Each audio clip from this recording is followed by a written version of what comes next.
Hi everybody and welcome to Alistair Davies Golf. Today's video is all about power, and this forms part 2 in the series on power. And today we're focused on the backswing and how we can load up the power ready to store it to explode it on the golf ball.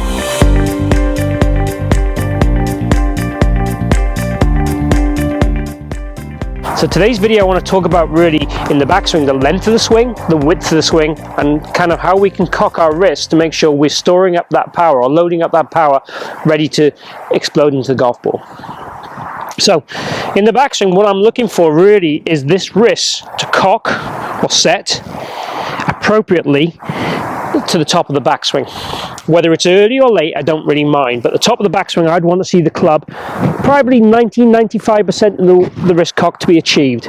Then in transition, we might well recock the wrist a little bit more. But I'd want to certainly see 90% of the wrist cock done by the time the arms finish the backswing. So we need to load these wrists up appropriately. Otherwise, we won't have a lot of stored up energy in these wrists to be able to explode onto the golf ball. So we need to load these wrists up in the backswing.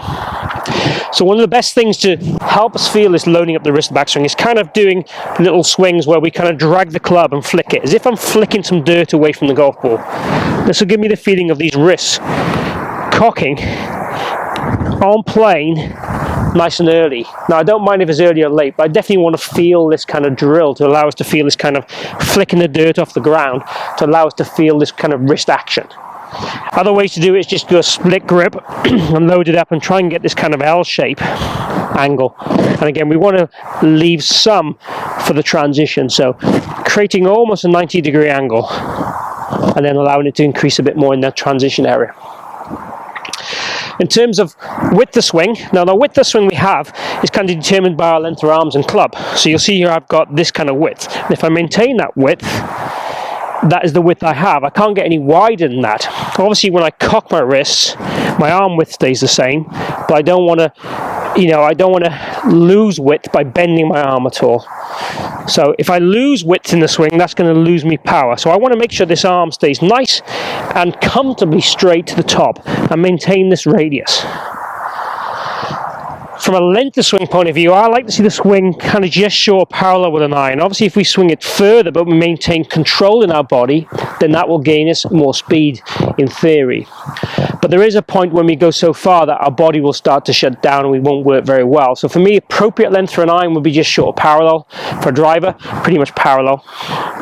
But I want to see this kind of loaded, turned position to the top with the wrist cock in place. That is the goal. That's how we load up the backswing to create more power.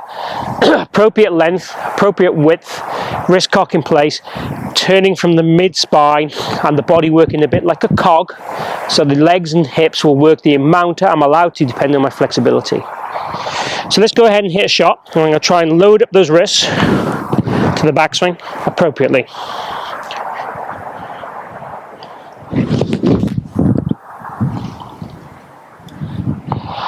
So all I was thinking about there was how my wrists load up and turning behind the golf ball.